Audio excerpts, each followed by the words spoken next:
All right, guys, I have a story for you today called The Night Before St. Patrick's Day by Natasha Wing. 'Twas the night before St. Patrick's, the day to wear green. Not a creature was stirring except Tim and Maureen.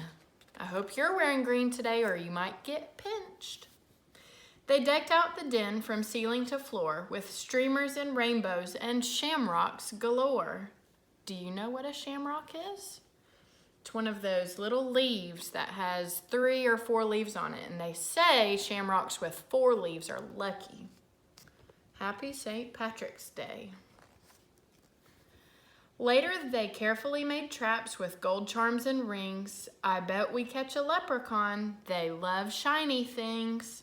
For if they caught one, so the legend told, they'd find where he buried his big pot of gold.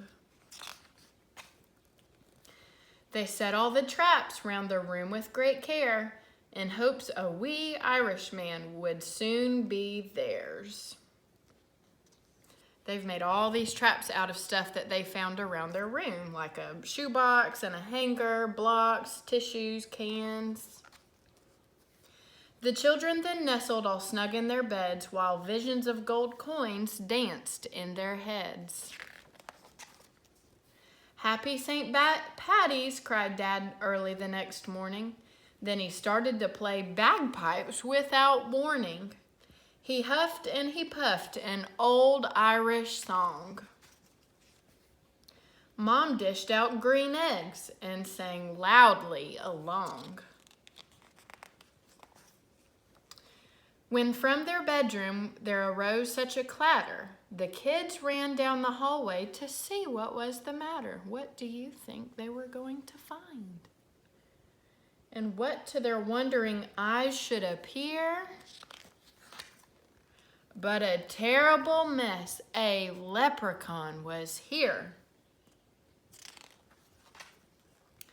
Be quiet, whispered Maureen. He's hiding somewhere. When we find him, remember, we must hold his stare. For if you look away, if you so much as blink, leprechauns vanish quick as a wink. The kids trailed muddy footprints back and forth across the floor, which led them under Tim's bed and past the closet door. And then inside a trap, they heard someone giggling. A real live leprechaun. They both saw him wriggling. His eyes, how they twinkled, his body so tiny. His hand clasped a trinket so golden and shiny.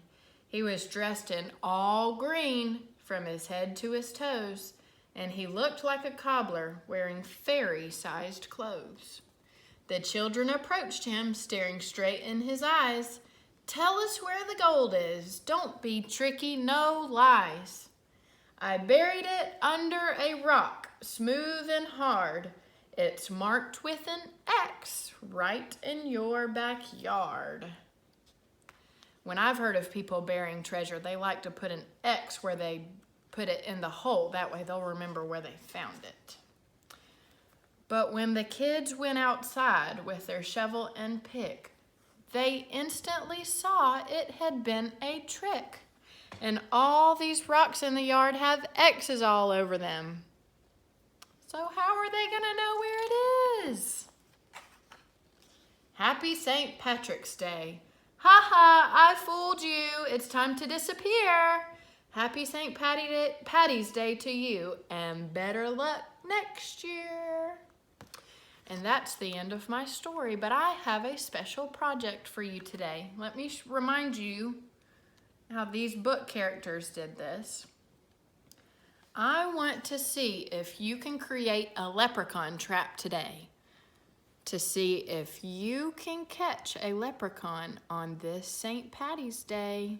Have Mom send me a picture if you can come up with something creative. Think about all the things they use. They use cans, tissue boxes, hangers, paper, stickers, all sorts of stuff. See what you can come up with.